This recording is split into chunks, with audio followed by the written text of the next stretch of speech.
I'd like to add to that. When I heard the news that Secretary Tots was chosen, you know, we ran together in, was it 2007, ma'am? We were together, we ran together. I really got to know her very well. Her heart and soul was for the OFWs. That was her campaign slogan then, all the way till today.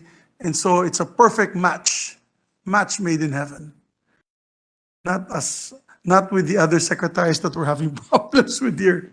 And anyways, yes, majority Dahil leader. wala yung majority leader, may I have the honor to move that we consider.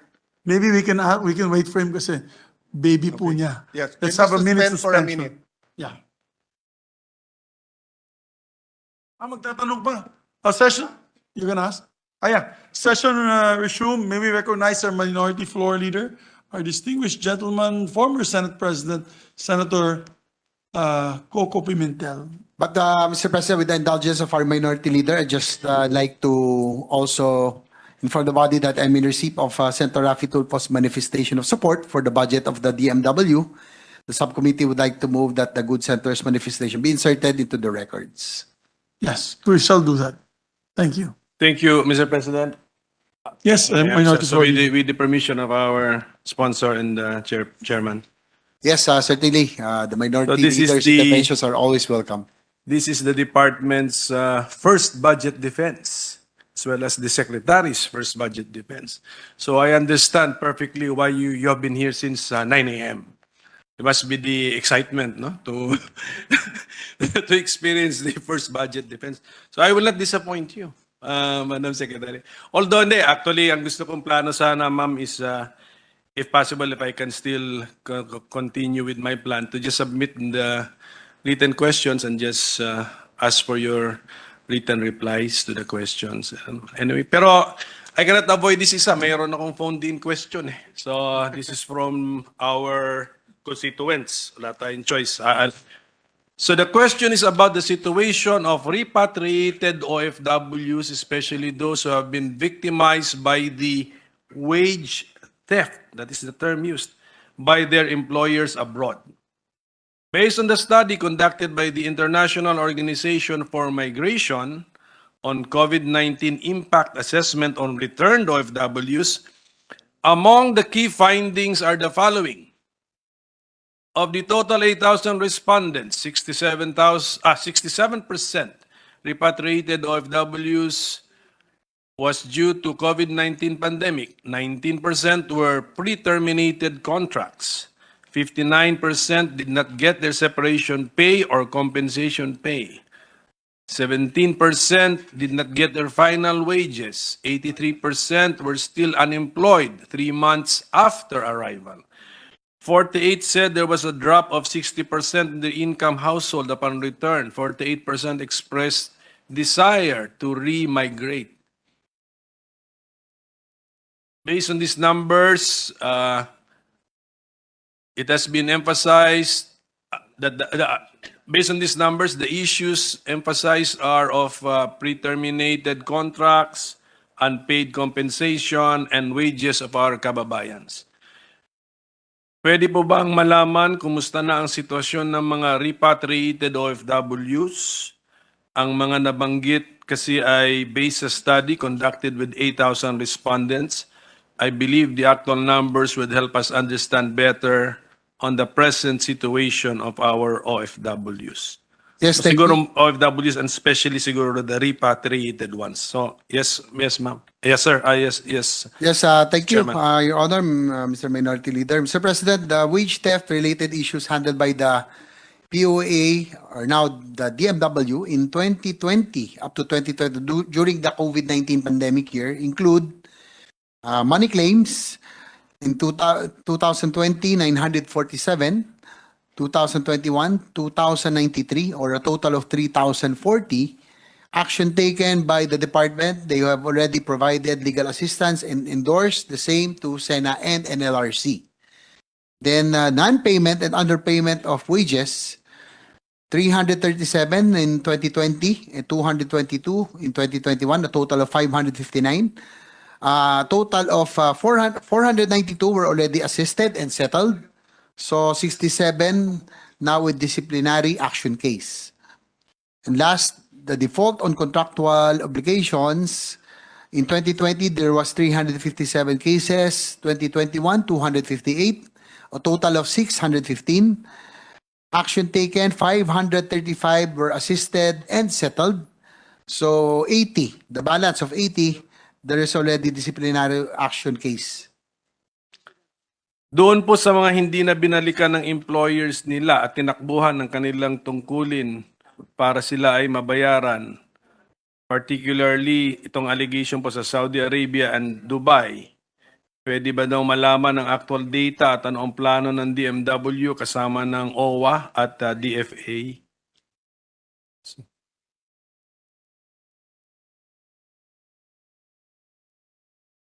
Yung mga, tsaka yung mga achievements, ano pa to, hindi pa to achievements ng DMW, no? So, itong mga nabanggit po ng ating chairman. So, siguro this time, salo na ninyo itong problem na ito. So, ano po yung, tulungan natin yung mga natakbuhan daw, tsaka ano pa ba ang plano po natin? Actually, Your Honor, Mr.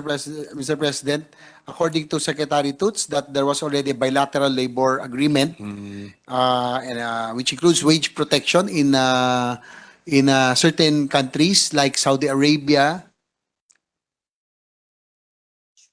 and likewise, which includes mandatory insurance. No? So these are all we could consider this as early achievements already of the Department of Migrant Workers, Your Honor. So these are some suggested measures. I will just state for the record and for the consideration of the Domwa family.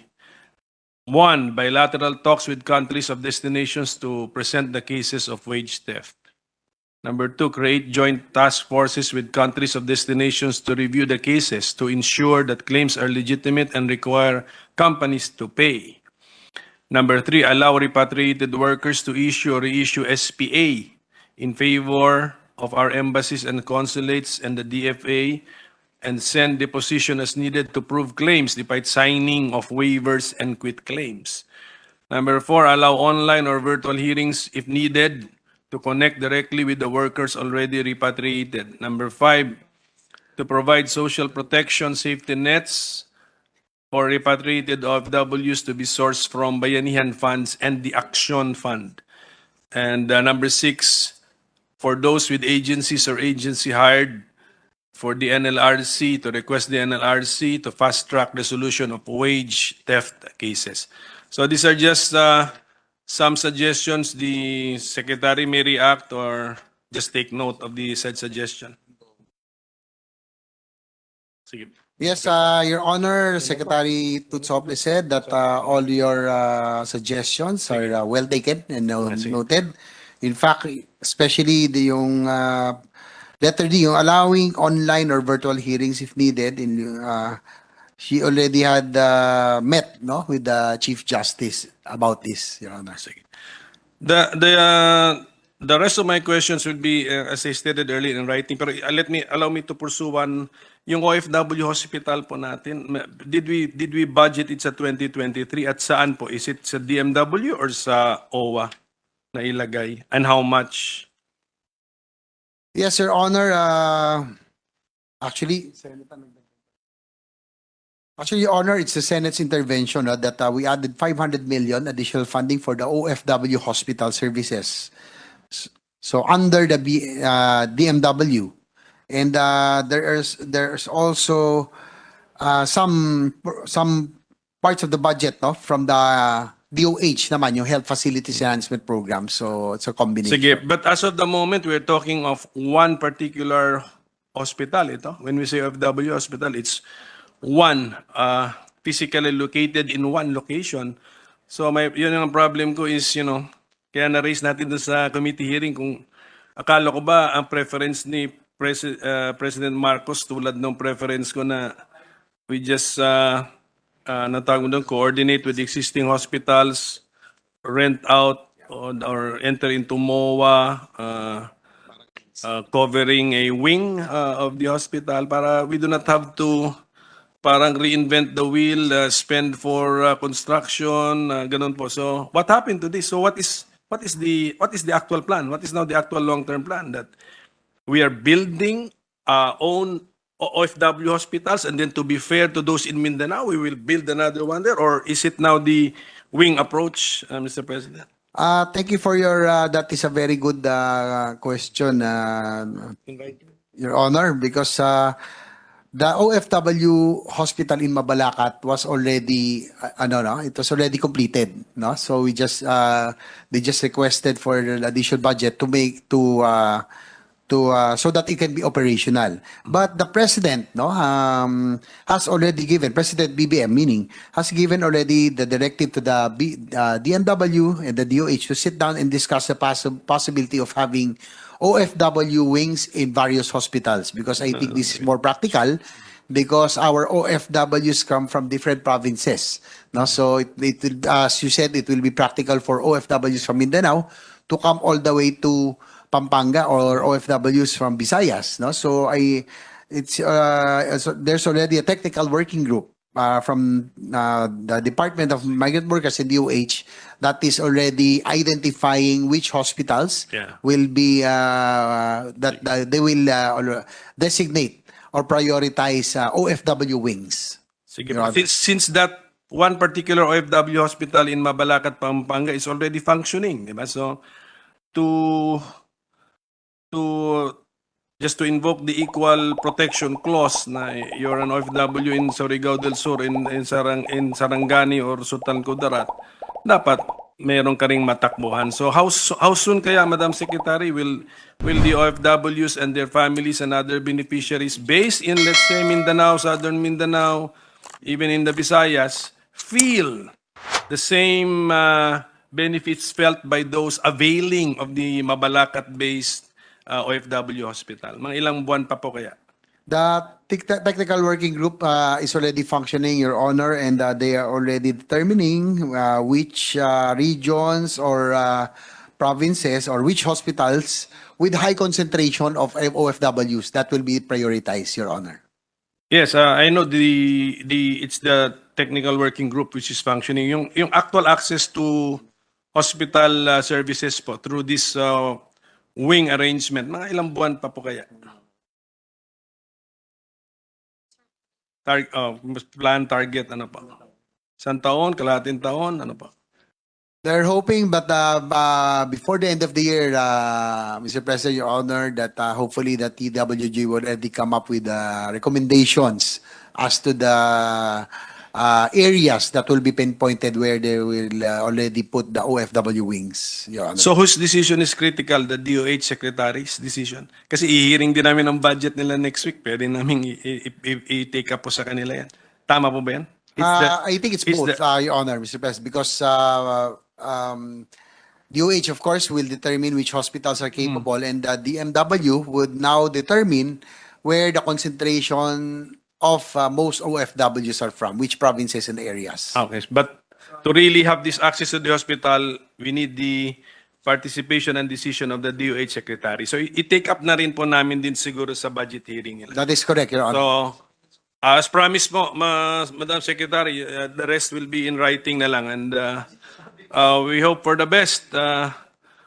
You were given, I think, 1 billion ba? Dinagdag.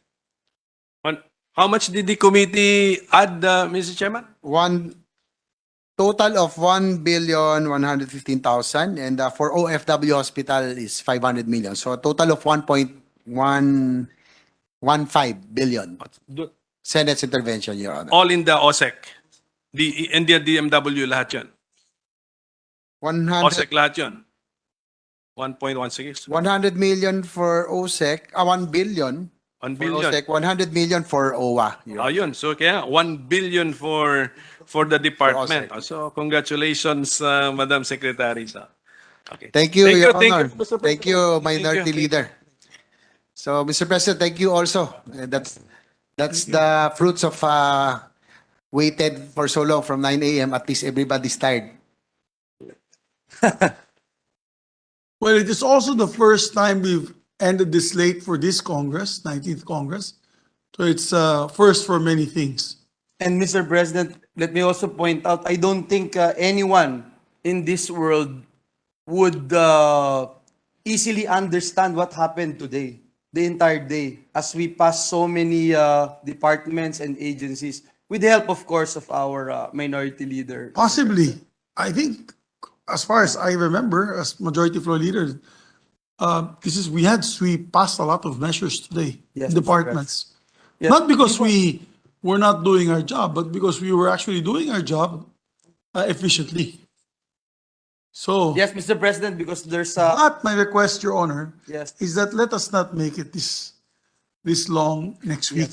Yes, Kasi Mr. President. wag naman hanggang Wednesday. Baka Yes, pwede Mr. natin gawin Monday to Thursday. Yes, Mr. President. Para sa ganun, makapahinga din tayo maaga. Uwi ng Mr. maaga. President, just one more brief manifestation, Mr. President. May I move that we recognize Senator Bongo, who is also a champion of this particular measure, That's the true. passing of the Department of Migrant Workers. I have to mention, Mr. President, that without his intervention and without his persistency, Mr. President, the DMW will not come to life, Mr. President. So I move that he be recognized. That's true. Our distinguished colleague from Davao, Senator Christopher Bongo, is recognized. Salamat. Just like the majority floor leader, full support sa Department of Migrant Workers, full support sa OFW Hospital, full support po sa lahat ng OFWs. Salamat, Mr. President. Thank you, Senator Bongo. Thank you. Magaling na leader of delegation yan. Pwede natin dalhin yan sa lahat ng OFW area sa sa Europe tsaka sa America. Mr. President, you just have to Magaling say yan. it. But anyway, before, just like to take this opportunity to thank, of course, I was here, Mr. President, at 9 a.m. The minority leader was already here, is still here, and still asking questions. And his questions and interventions are really helpful, in fact. No? Hindi obstructionist to. Talagang nakakatulong. So I Can we like to thank the the minority floor minority leader? leader, no? My good friend, my fellow JCI, a friend, and I'm my kumpare also. Thank you. Very good. Soon to be kumpare. Soon to be ko ba? Again? Baka Mr. President, kung ano ang ating itatanim, yan din ang ating anihin. Yan po ang nasa Biblia. Yan ay tinuturo sa atin regardless kung ano ating religion. Tumagal na rin ng hanggang alauna ng umaga ang pamilya ng Department of Migrant Workers. Siguro mas malaking tulong yung wala nang magtanong, pero mas malaki sigurong tulong yung may magtanong pero madagdagan budget nyo. So just some simple questions if my good friend, the gentleman and hardworking senator from San Juan would allow, no? Yes, certainly, Mr. President, your interventions are always welcome, and it will always definitely be welcome, for sure, because I know that you will even ask for an increase, probably. Yeah. Just as a premise, magkano ang, in terms of economic, no?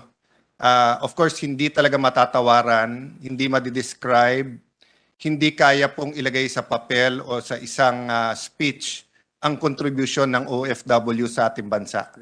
Yung sakripisyo nila para sa kanilang pamilya, para sa kanilang barangay, sa kanilang municipality or city sa ating bansa, no? But in economic terms, what is the contribution of our OFWs?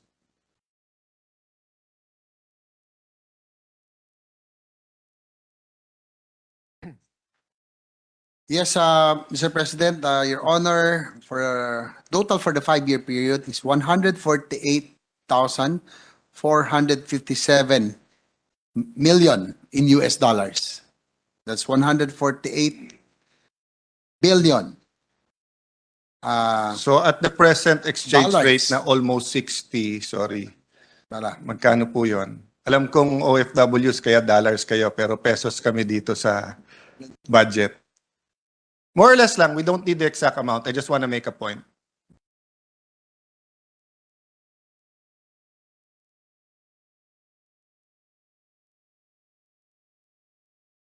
Million ang sinabi. Million po ba sinabi niyo o billion? Your Honor, in the 5-year period, it's 2.093 trillion in US dollars.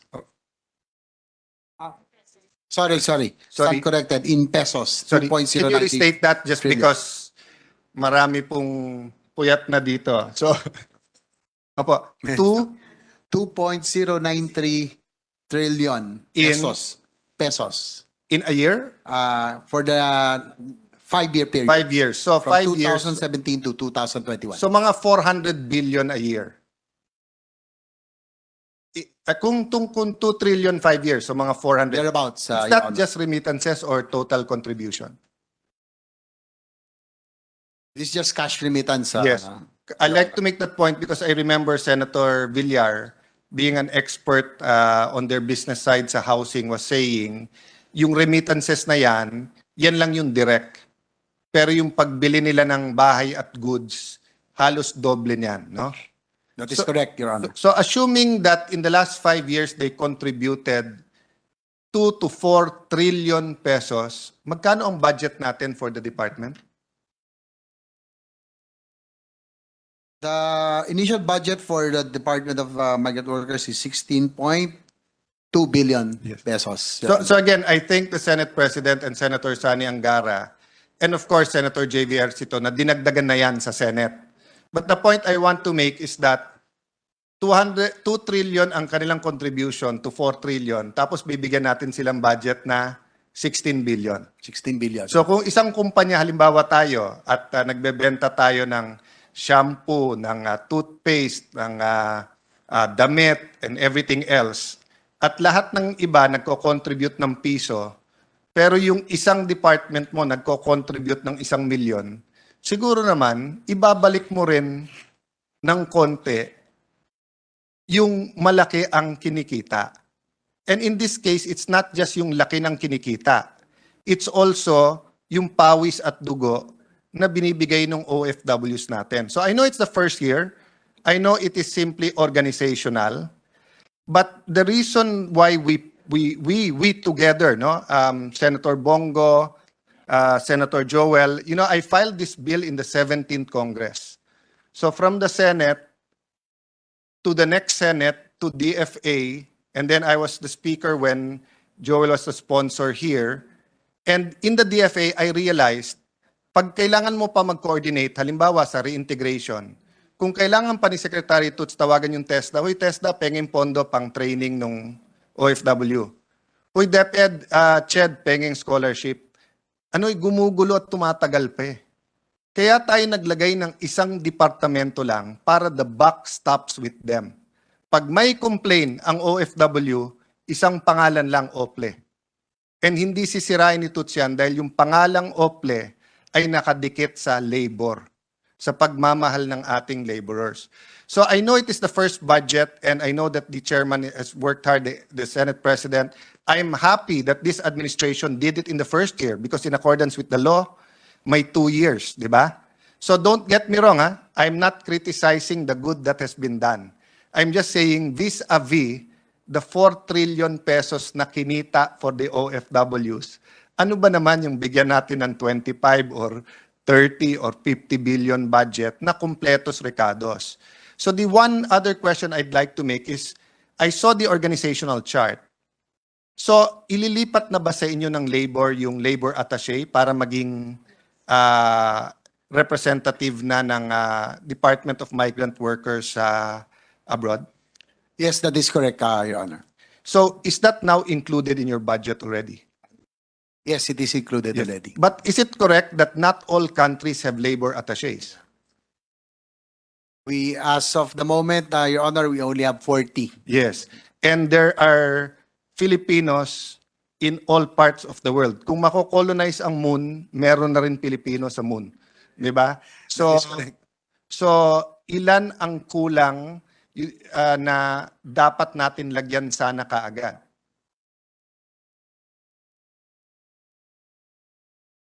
Anyway, Mr. Chairman, I don't need the answer right now. Ang point ko lang po, maybe we can appeal to our other half, the House of Representatives and to the Palace, especially that our dear Secretary has the ear of the President. Let's make a significant impact in the first year, no? We don't want to be so sentimental na finally may department and then not meet expectations. But of course, kung wala kayong sariling tao nyo sa lugar na yon ay napakahirap, no? The next point I want to make is that yung version ko ng bill was not only for migrant workers, it was for Filipinos overseas. Last night, my sister and I had a nice dinner with our pamangkins, anak ng pinsan buo namin, na first time dito. So they are third generation of Cayetanos in the US, but first generation na dun pinanganak. Yung lolo nila dito pinanganak, pabalik-balik. Yung nanay nila dito pinanganak, pero doon nag-asawa, no? Pero ito yung first generation. And in-encourage ng parents, bumalik kayo doon. I actually haven't asked her if she's a dual citizen. Hindi yung first time. But yung ibang kapatid, di ba? First as an adult, okay? And then, I don't know if they're dual citizen. But this was the point we were making in my version of the bill na bakit lilituhin pa natin kung DFA yan or kung yung department that has to do with Filipinos abroad. Especially na yung batas natin ngayon allows them to become dual citizens. So can you imagine 3 to 4 million Filipino-Americans? Napakalaking, puwersa niyan. Napakalaking economic, political, tourist force in the world, no? So I hope to continue to work with my dear colleagues here and encourage the Secretary to sort it out with DFA. But hindi pwedeng commission lang commission on Filipinos overseas, di ba? Kasi masyadong potent, di ba? I mean, look at, for example, Indians, di ba? They're sort of ruling the world now. You tell me the big company CEO sila. You tell me what country they're there. You look at Koreans, di ba? Yung after the 97 Asian crisis, they decided entertainment is going to be our thing. And it will include our food, our culture, our food and everything. And yung yung wave, no? Whether it's K-pop, di ba? Everything nandun, it's all there. So, of course, Chinese, there are 100 million Chinese nationals living in China who are traveling or working outside China at any point in time. Pwera po yung Filipino-Chinese, Vietnamese Chinese, Malaysian Chinese, no? So we live in a world where if we tap our number one assets, which are people, Filipinos, ang laking ibabalik. And this might even be a way that our secretary can find better, safer areas for employment than where we have now certain areas that are lucrative, pero doon din ang concentration ng abuse sa atin. So again, I've taken up too much time, and I hope nga nasa BICAM, and I hope as we recommended sa PSC, dear Chairman, Senator JV, sabi ko kasi, di ba, kapag ka meron programa, may bahay sa budget nila, that is very useful. You will have both houses who will put funds there. Diba? So for example, sa reintegration, training, do we have to put it in TESDA, then say, eto i-reserve nyo sa OFW, then office namin magko-coordinate sa office ni Tots. Sila naman may alam kung sino yung bumalik, sino yung hindi nasweldohan. Sila may alam kung sinong bagong alis, na bata pa yung mga anak ng OFWs. So bakit hindi natin lagyan ng pondo yung mga programa doon? And you might say na lacking tayo sa pondo. But let's look, for example, sa TESDA, na-utilize ba nila 100%? Baka naman 90% lang utilization nila. The 10% nun, ilipat natin dito. Baka naman may-utilize 100% ng department na to. So let me leave it there, and thank you again, Mr. Senate President, Mr. Majority Leader, aking kumpare, at happy birthday sa ating inaanak. To follow na lang, ang pagbati na lang muna ngayon. And of course, Senator JV. But again,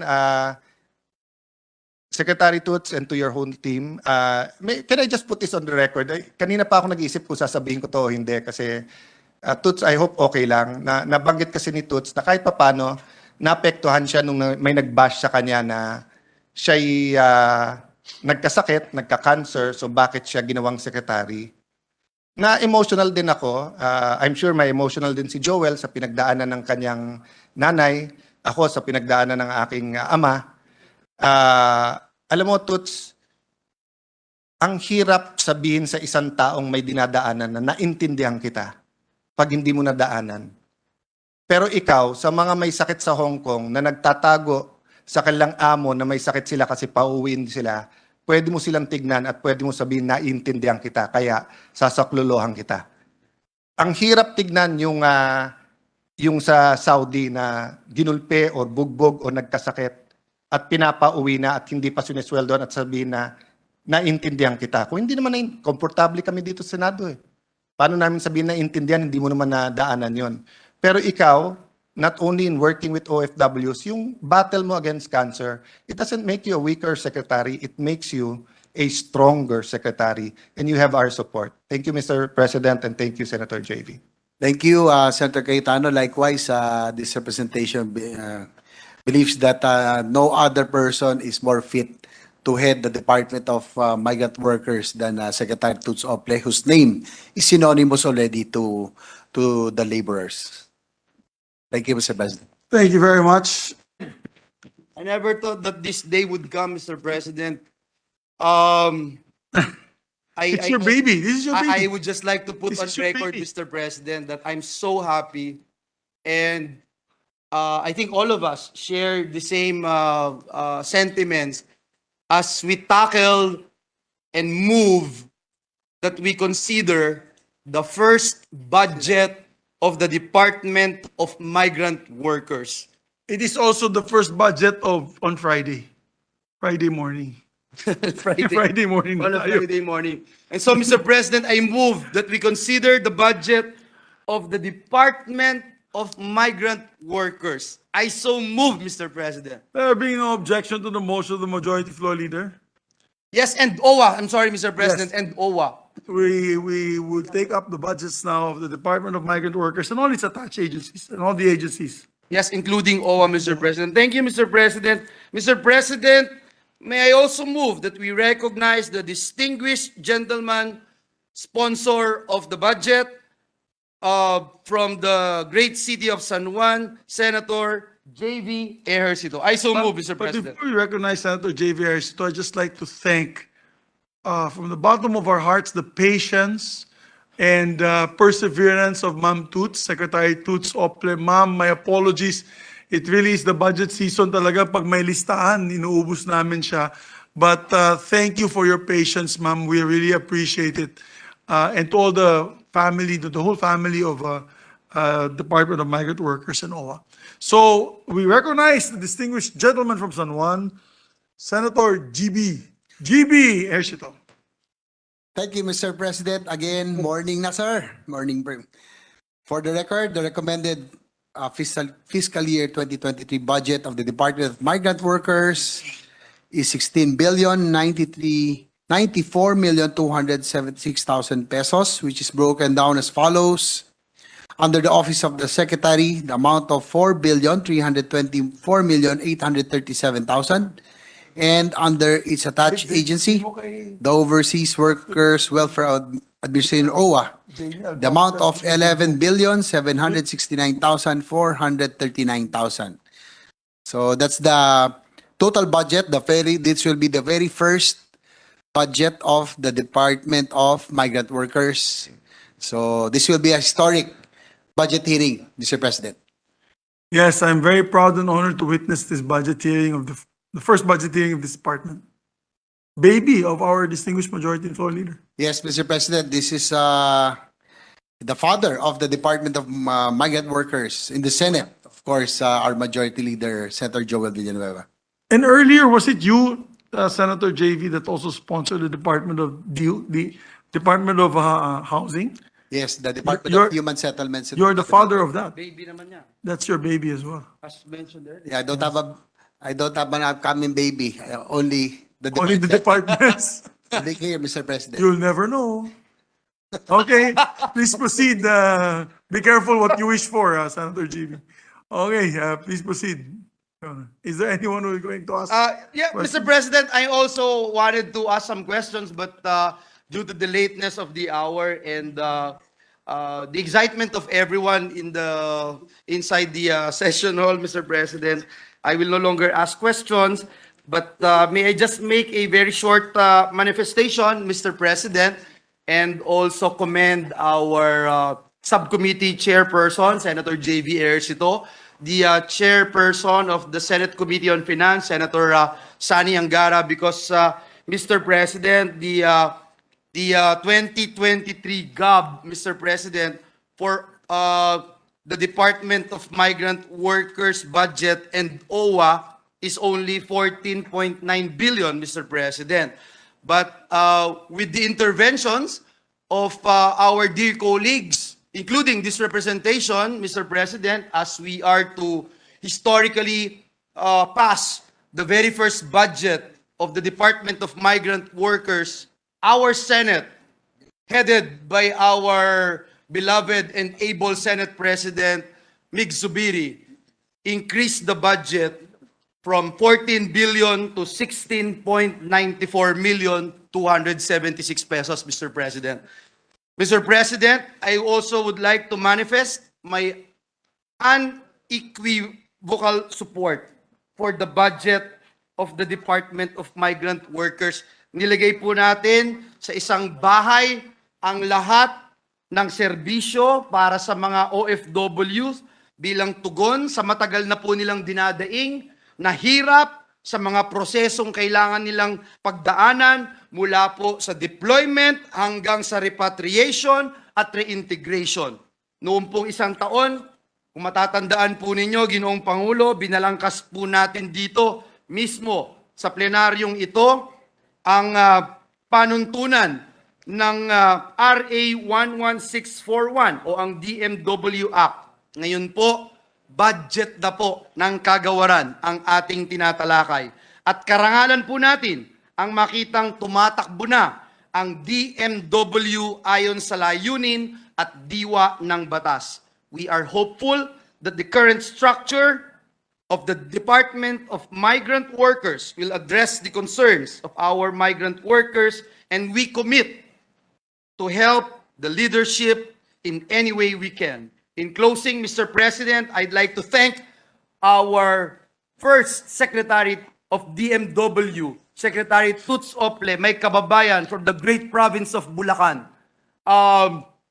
for not only helping this representation and this institution during the crafting of the said measure that established the Department of Migrant Workers. We also would like to thank some of our undersecretaries who are present here today who also helped in the crafting of the measure. Yusek Bernard Olalia, Yusek Hans Leo Kakdak, and of course, other Yuseks like Yusek Patricia Kaunan, Yusek Maria Antoinette Velasco Aliones, and our good friend, the dancing Owwa Administrator Arnel Ignacio. Again, Mr. President, thank you, and may God bless the Department of Migrant Workers.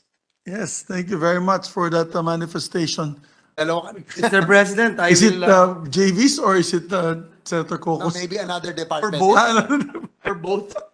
Okay. Yes, Mr. President, at this juncture, and it's 1:54 a.m., Mr. President, there being no other member who wishes to interpolate and ask questions on the budget of the Department of Migrant Workers, I move that its budget be deemed submitted for the body's consideration. I It is so move, my honor Mr. President.